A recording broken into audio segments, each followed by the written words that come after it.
ভাই কফি হবে না দুটো? ভাই দুধ কফি হবে না, তা লেবে আসেন, গাড়িতে লেবে আসেন, এসে এখানে বসে খান। চুরি মুড়ি হয়ে যেতে পারে, তেল টেলও চুরি হয়ে যেতে পারে। আপনি দুটো কফি দেন। কফি খাতে হলি তাহলে আগে টাকা দিতে হবে ভাই। ভাই কাছে তো নগদ টাকা নেই, তা আপনার নগদ নাম্বার দেন, নাই দিচ্ছি। সুন্দর খোঁজ দে রে। এ ভাই এই নগদ নাম্বার নেন, 01734446631 নগদে মেরে দেন।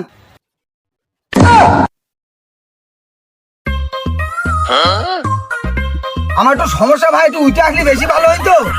ওই মিয়া আপনি বুঝতে পারছেন না? আপনি এখানেই দেন, এখানেই খাবো। এই গাড়ির দাম কত জানেন আপনি? টাকা মাকা মেরে দিলাম,